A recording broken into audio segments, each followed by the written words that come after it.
ಸುಬೇದಾರ್ major retired Suresh M ಅಂತೇಳಿ. ಇಲ್ಲಿ ಪುತ್ತೂರಿಂದೇ ನಿವಾಸಿ. ನನಗೆ ವಿದ್ಯಾಮಾತಾ ಅಕಾಡೆಮಿಯ ಬಗ್ಗೆ ಇತ್ತೀಚೆಗೆ ಗೊತ್ತಾಯಿತು.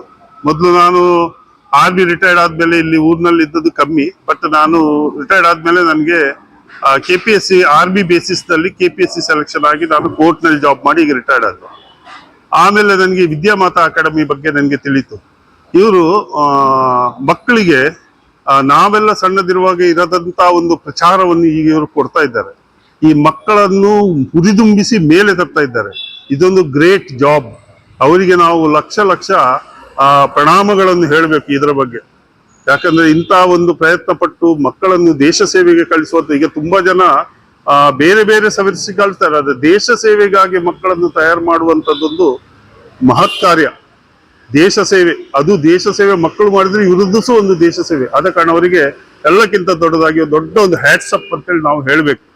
ಮತ್ತಲ್ಲದೆ ಈಗ ನಮ್ಮ ಹುಡುಗ ಏರ್ಫೋರ್ಸ್ ಸೆಲೆಕ್ಷನ್ ಆಗಿದ್ದಾನೆ. ಅವನಿಗೆ ನಾನು ಗೈಡ್ ಮಾಡಿದ್ದೇನೆ. ಏನಂತ ಹೇಳಿದ್ರೆ, ಸ್ಟ್ಯಾಗ್ನೇಟ್ ಆಗಬಾರ್ದು. ಯಾವ ವ್ಯಕ್ತಿ ತನ್ನ ಬೆಳವಣಿಗೆನೆ ಅಲ್ಲಿ ನಿಲ್ಲಿಸ್ತಾನ, ಅವನಲ್ಲಿ ಕುಂಠಿತಗೊಳ್ತಾನೆ. ಅದನ್ನು ಮುಂದುವರಿಸ್ತಾ ಹೋಗ್ಬೇಕು. ಅದನ್ನು ಕಲೀಲಿಕ್ಕೆ ವಿಶ್ವವೇ ಇದೆ, ಆಕಾಶ ಇದೆ, ಕಲೀಲಿಕ್ಕೆ ಹೇಳಿದ್ದೇನೆ. ಹಾಗೆ ಅವನು ಅದನ್ನು ಮುಂದುವರಿಸ್ಕೊಂಡು ಹೋಗಿ ಇನ್ನು ಉನ್ನತ ಹುದ್ದೆಗೆ ಹೋಗಿ ಈ ವಿದ್ಯಾಮಾತಾ ಅಕಾಡೆಮಿಯಲ್ಲಿ ಟ್ರೈನಿಂಗ್ ಕೊಟ್ಟಂತ ಒಂದು ಪ್ರಯೋಜನವನ್ನು ದೇಶಕ್ಕೆ ಪ್ರಪಂಚಕ್ಕೆ ಪಸರಿಸ್ಬೇಕಂತ ಹೇಳ್ಕೊಂಡ್ರ ನಾನು ಅವನಿಗೆ ಬೆಸ್ಟ್ ಆಫ್ ಲಕ್ ಅಂತೇಳಿ ಹೇಳ್ತೇನೆ. ನಾನು ಝೇವಿಯರ್ ಡಿಸೋಜಾ ಅಂತ, ಇಲ್ಲಿಯ ಸರ್ಕಾರಿ ಮಹಿಳಾ ಕಾಲೇಜಿನ ನಿವೃತ್ತ ಪ್ರಾಂಶುಪಾಲ. ಇವತ್ತು ಈ ಒಂದು ಕಾರ್ಯಕ್ರಮದಲ್ಲಿ ಭಾಗವಹಿಸಿ ನನಗೆ ತುಂಬಾ ಖುಷಿ ಆಯಿತು. ಯಾಕೆಂದ್ರೆ ನಮ್ಮ ಉಪ್ಪಿನಂಗಡಿಯ ಹಿರೇಬಂಡಾಡಿಯ ಒಬ್ಬ ಹುಡುಗ ಕೀರ್ತನ್ ಚೆನ್ನೈಗೆ ಫಸ್ಟ್ ಓಪನ್ ರ್ಯಾಲಿಗೆ ಹೋದಂತೆ. ಅಲ್ಲಿ ಸೆಲೆಕ್ಷನ್ ಆಯಿತು. ಆಮೇಲೆ ವಿದ್ಯಾಮಾತದ ಸಂಪರ್ಕಕ್ಕೆ ಬಂದ, ಸೆಲೆಕ್ಷನ್ ಆಯ್ತು ಒಂದು. ಹಾಗೆ ಈಗ ಫೈನಲ್ ಆಯ್ಕೆಯಾಗಿ ನಾಡ್ದು 29ಕ್ಕೆ ಅವನು ಬೆಳಗಾವಿಗೆ ಟ್ರೈನಿಂಗ್ ಆಗಿ ಹೋಗ್ತಾ ಇದ್ದಾನೆ. ನಿಜವಾಗಿ ಒಂದು ಹಳ್ಳಿ ಪ್ರದೇಶದ ಒಬ್ಬ ಹುಡುಗನ ಪ್ರಯತ್ನವನ್ನು ಮೆಚ್ಚಲೇಬೇಕು. ತಂದೆ ತಾಯಿಯ ಒಂದು ಪ್ರೋತ್ಸಾಹ ಇದರಲ್ಲಿದೆ. ಜೊತೆಗೆ ಯಾವುದೇ ಒಂದು ಸೆಲೆಕ್ಷನ್ ಆಗ್ಬೇಕಿದ್ರೆ ಅಲ್ಲಿ ತರಬೇತುದಾರರು ಬಹಳ ಮುಖ್ಯ ಆಗ್ತಾರೆ. ವಿದ್ಯಾಮಾತಾ ಅಕಾಡೆಮಿ ಈ ಒಂದು ತರಬೇತಿಯ ಕೆಲಸವನ್ನು ಬಹಳ ಪರಿಣಾಮಕಾರಿಯಾಗಿ ಮಾಡ್ತಾ ಇದೆ. ನಮ್ಮ ಗ್ರಾಮೀಣ ಪ್ರದೇಶದ ಮಕ್ಕಳಿಗೆ ಹೆಚ್ಚಿನ ಒಂದು ಅವಕಾಶ ಒದಗಿಸಿಕೊಡ್ತಾ ಇದೆ. ಅವರಿಗೂ ವಿಶೇಷವಾದ ಅಭಿನಂದನೆ ಸಲ್ಲಿಸಲಿಕ್ಕೆ ನಾನು ಬಯಸ್ತೇನೆ. ಹಾಗೆ ಈ ಆಯ್ಕೆ ಆದಂತ ಕೀರ್ತನ್ಗೂ ವಿಶೇಷವಾದ ಅಭಿನಂದನೆ. ನನ್ನ ಹೆಸರು ಕೀರ್ತನ್, ಪದ್ಮನಗೌಡ, ಅಮ್ಮ ಪುಷ್ಪಲತ. ನಾನು ವಿವೇಕಾನಂದ ತೆಂಕಿಲದಲ್ಲಿ ಕಲಿತು 10th ಮುಗಿಸಿ PUC ಇಲ್ಲಿ ವಿವೇಕಾನಂದ ನಗರದಲ್ಲಿ ಮುಗಿಸಿ ಆನಂತರ ಡಿಪ್ಲೊಮಾ ಮಾಡ್ತಿದ್ದೇನೆ ಈಗ ವಿವೇಕಾನಂದದಲ್ಲಿ, ಎಲೆಕ್ಟ್ರಾನಿಕ್ಸ್ ಆ್ಯಂಡ್ ಕಮ್ಯುನಿಕೇಷನ್ ಬ್ಯಾಚ್. ಹಾಗೆ ನನಗೆ ಒಂದು ಚಿಕ್ಕದಿಂದಾಗಿ ಆಸೆ ಇತ್ತು ಆರ್ಮಿ ಸೆಲೆಕ್ಷನ್ ಆಗಬೇಕು ಅಂತ. ಒಂದು ಡಿಫೆನ್ಸ್ಗೆ ಒಂದು ಸೆಲೆಕ್ಟ್ ಆಗಿ ಹೋಗ್ಬೇಕು ಅಂತ ಆಸೆ ಇತ್ತು. ಆಸೆಯನ್ನು ನೆರವೇರಿಸಲಿಕ್ಕೆ ನಾನು ವಿದ್ಯಾಮಾತಾಕ್ಕೆ ಜಾಯ್ನ್ ಆದೆ ಕಳೆದ ವರ್ಷ 2024ರಲ್ಲಿ.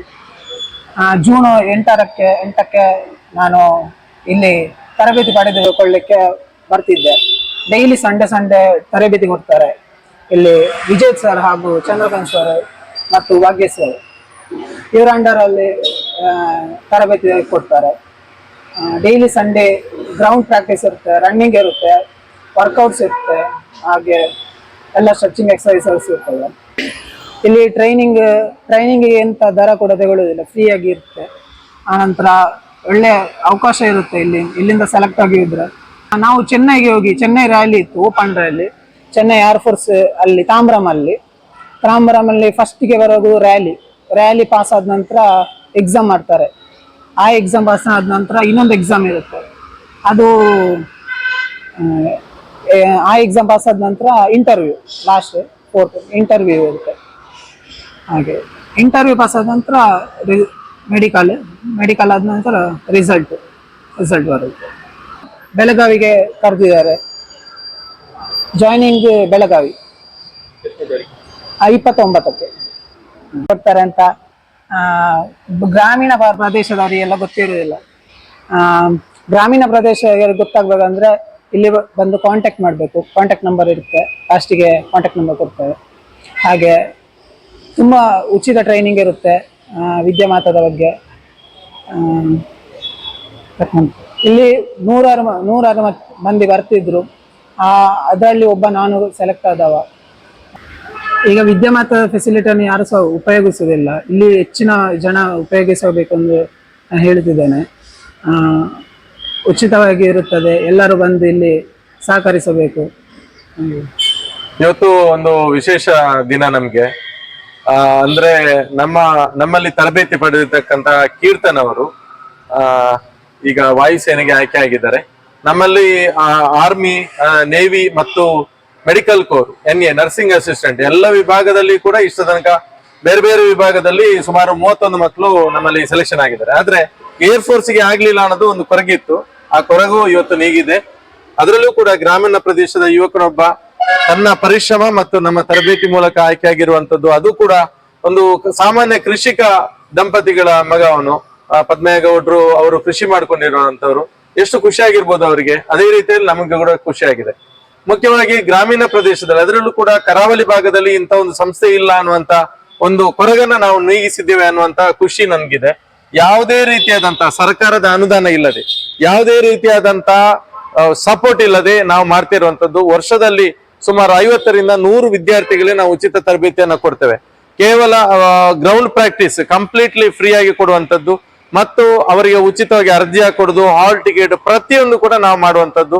ಒಂದು ಕಡೆ ಈಗ ಕೀರ್ತನ್ ಚೆನ್ನೈಗೆ ಹೋದಾಗ್ಲೂ ಅಷ್ಟೇ, ಅವರನ್ನು ಟೀಮ್ ಮಾಡಿ ಅವರಿಗೆ ಟಿಕೆಟ್, ರೈಲ್ವೆ ಟಿಕೆಟ್ ಸಮೇತ ನಾವು ಅವರಿಗೆ ಗೈಡ್ ಮಾಡಿ ಹೇಗಿರ್ಬೇಕು, ಅಲ್ಲಿ ಒಂದು PG ವ್ಯವಸ್ಥೆ ಇರ್ಬೋದು, ಪ್ರತಿಯೊಂದನ್ನು ಕೂಡ ನಾವು ಸ್ಟೆಪ್ ಬೈ ಸ್ಟೆಪ್ ಮಾಡ್ತಾ ಹೋಗ್ತೇವೆ.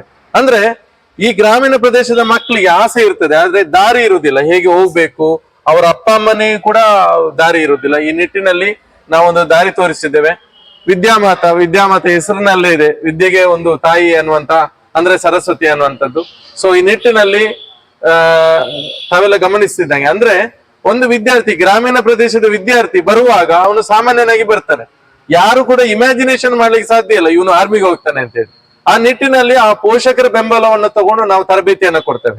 ಆಗ ಯಾರು ಸಹಾಯ ಮಾಡುದಿಲ್ಲ. ನಾನು ತುಂಬಾ ಸರ್ತಿ ನೋಡಿದ್ದೀನಿ, ಇದು ಸಾರ್ವಜನಿಕವಾಗಿ ಕೂಡ ಅಷ್ಟೇ, ಬೇಡದಕ್ಕೆಲ್ಲ ತುಂಬಾ ಸಪೋರ್ಟ್ ಮಾಡೋ ತುಂಬಾ ಜನ ಸಿಗ್ತಾರೆ.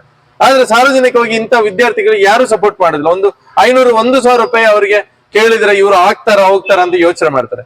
ಅದೇ ಆಗಿ ಬಂದಾದ್ಮೇಲೆ ಪತ್ರಿಕೆಗಳಲ್ಲಿ 1 ಲಕ್ಷ ರೂಪಾಯಿ, 1.5 ಲಕ್ಷ ರೂಪಾಯಿದು ಇಡೀ ಒಂದೊಂದು ಪುಟಗಟ್ಟಲೆ ಪೇಜ್ ಇದಾಗ್ತಾರೆ. ಒಂದು ತಾಲೂಕು ಮಟ್ಟದಲ್ಲಿ ನಾನು ಮೊನ್ನೆ ತಾನೇ BSF ಗೆ ಒಂದು ಹುಡುಗಿ ಆಯ್ಕೆ ಆದ್ಲು ನಮ್ಮಲ್ಲಿ, ಸುಷ್ಮಿತಾ. ಅವಳು ಎಷ್ಟು ಕಷ್ಟ ಪಡ್ತಾ ಇದ್ಲು ಅಂತ ನಾನು ನೋಡಿದ್ದೀನಿ.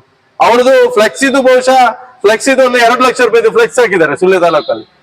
ನಾನು ಹೇಳುವಂತದ್ದು, ನಾವು ಹಾಕುದು ಅಭಿನಂದನೆ ಹೇಳುವಂತದ್ದು ಸರಿ, ಆದ್ರೆ ನಾನು ಒಂದು 2-3 ಅವಳ ಜೊತೆಯೇ ನನ್ನನ್ನು ಅಭಿನಂದನೆ ಮಾಡಾಗ ಹೇಳಿದೆ ಅಲ್ಲಿ ಗ್ರಾಮ ಪಂಚಾಯತಿ ವ್ಯಾಪ್ತಿಯಲ್ಲಿ, ನೀವು ದಯವಿಟ್ಟು ನಿಮ್ಮ ಗ್ರಾಮ ಪಂಚಾಯತಿ ವ್ಯಾಪ್ತಿಯಲ್ಲಿ ಅವಳನ್ನು ಮುಂದಿಡ್ಕೊಂಡು ಅವೇರ್ನೆಸ್ ಮಾಡಿ. ಅದಕ್ಕೆ ಯಾರು ಇಂಟ್ರೆಸ್ಟ್ ಇರುವುದಿಲ್ಲ. ಅಂದ್ರೆ ನಾನು ಇಷ್ಟೇ ಹೇಳುದು, ದೂರದಲ್ಲ, ಕಷ್ಟ ಇದೆ. ನಾವು 4 ವರ್ಷದಲ್ಲಿ ನಮ್ಮ ಕಷ್ಟ, ನಮ್ಮ ನೋವು ನಮ್ಗೆ ಗೊತ್ತಿದೆ.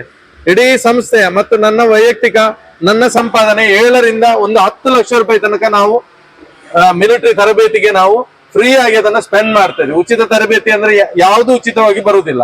ನಮಗೆ ಬಾಡಿಗೆ ಉಚಿತವಾಗಿ ಬರುವುದಿಲ್ಲ, ಕರೆಂಟ್ ಬಿಲ್ ಉಚಿತವಾಗಿ ಬರುವುದಿಲ್ಲ, ಗ್ರೌಂಡ್ ಪ್ರಾಕ್ಟೀಸ್ಗೆ ಫ್ಯಾಕಲ್ಟಿ ಇದ್ರೆ ಅವರು ಉಚಿತವಾಗಿ ಬರುವುದಿಲ್ಲ, ಎಲ್ರಿಗೆ ನಾವು ಪೇ ಮಾಡ್ಬೇಕು. ಆದ್ರೆ ಇಂಥದ್ದೊಂದು ರಿಸಲ್ಟ್ ಬಂದಾಗ ಆಗುವಂತ ಖುಷಿಯೇ ಬೇರೆ. ಸಾರ್ವಜನಿಕರಲ್ಲಿ ನಾನು ಮತ್ತು ಪತ್ರಿಕೆಗಳಲ್ಲಿ ಮತ್ತೆ ಎಲ್ಲರ ಹತ್ರ ಸಂಘ ಸಂಸ್ಥೆಗಳಲ್ಲಿ ವಿನಂತಿ ಮಾಡುವಂತದ್ದು, ನೀವು ಬೇರೆ ಬೇರೆ ಮನೋರಂಜನಾ ಕಾರ್ಯಕ್ರಮಗಳನ್ನ ಮಾಡ್ತೀರಿ, ಒಳ್ಳೆ ವಿಷಯ, ಆಯ್ತು ಮಾಡಿ.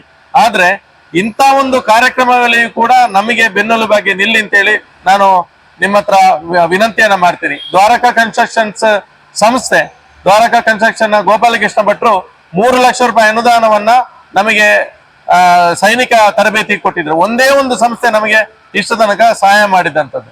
ಅಂದ್ರೆ ಇನ್ನಷ್ಟು ಇದನ್ನು ದೊಡ್ಡ ಮಟ್ಟದಲ್ಲಿ ಮಾಡಬಹುದು. ಇನ್ನು ಸಂಘ ಸಂಸ್ಥೆಗಳೆಲ್ಲ ಇದೀಗ ಕೈ ಜೋಡಿಸಿದ್ರೆ ದೊಡ್ಡ ಮಟ್ಟದಲ್ಲಿ ಮಾಡಬಹುದು. ನಿವೃತ್ತ ಸೈನಿಕರ ಸಂಘ ಕೂಡ ಅಷ್ಟೇ ಮೋರಲ್ ಸಪೋರ್ಟ್ ಮಾಡ್ತಾ ಇದೆ. ಮುಂದೆ ಕೂಡ ಅವರ ಸಪೋರ್ಟ್ ಅನ್ನು ಕೂಡ ನಾವು ಕೇಳಿದ್ದೇವೆ, ಅವರು ಕೂಡ ಮಾಡ್ತೇವೆ ಅಂತ ಹೇಳಿದ್ದಾರೆ. ಅಂದ್ರೆ ಇದು ಒಂದು ತುಂಬಾ ಸಿಸ್ಟಮ್ಯಾಟಿಕ್ ನಡಬೇಕಾಗಿರುವಂತದ್ದು. ಈ ನಿಂತಿರ್ತಕ್ಕಂಥ ಹಾಲ್ ಕೂಡ ಅಷ್ಟೇ, ವರ್ಷಕ್ಕೆ ನಾವು ಸುಮಾರು 1.25 ಲಕ್ಷ ರೂಪಾಯಿ ಬಾಡಿಗೆ ಕೊಡ್ತೇವೆ ಮಿಲಿಟರಿಗೋಸ್ಕರನೇ ಈ ತರಬೇತಿ, ಈ ಹಾಲ್ ಅನ್ನು ಕೂಡ ತಗೊಂಡಿರುವಂತದ್ದು. ಇಲ್ಲಿ ಉಚಿತವಾದಂತ ವ್ಯವಸ್ಥೆ, ಉಚಿತ ವಸತಿ ವ್ಯವಸ್ಥೆಯನ್ನು ಕೊಡ್ತಾ ಇದ್ವಿ. ದುರಂತ ಅಂತ ಹೇಳಿದ್ರೆ ಚಿತ್ರದುರ್ಗ, ಬಾಗಲಕೋಟೆ, ಬಿಜಾಪುರದಿಂದ ಮಕ್ಕಳು ಬಂದು ಇಲ್ಲಿನ ತರಬೇತಿಯನ್ನ ಯೂಸ್ ಮಾಡ್ಕೊಂಡು ಹೋಗ್ತಾರೆ. ಆದ್ರೆ ನಮ್ಮ ಕರಾವಳಿ ಭಾಗದ ಮಕ್ಕಳು ಜಾಸ್ತಿ ಬರ್ತಾ ಇಲ್ಲ ಅನ್ನೋಂತ ನೋವು ಕೂಡ ನಮಗಿದೆ. ಈ ನಿಟ್ಟಿನಲ್ಲಿ ಇಂಥ ಒಂದು ಹುಡುಗರು ತರಬೇತಿ ಪಡ್ಕೊಂಡು ಆಯ್ಕೆ ಆಗೋದ್ರ ಮೂಲಕ ಈ ಜಾಗೃತಿ ಇನ್ನಷ್ಟು ಬೆಳೀಲಿ ಅಂತ ಹೇಳಿ ನಾನು ಆಶಿಸ್ತಾ ಮತ್ತೊಮ್ಮೆ ಕೀರ್ತನಿಗೆ ನಾವು ಶುಭವನ್ನ ಹಾರೈಸ್ತೇವೆ.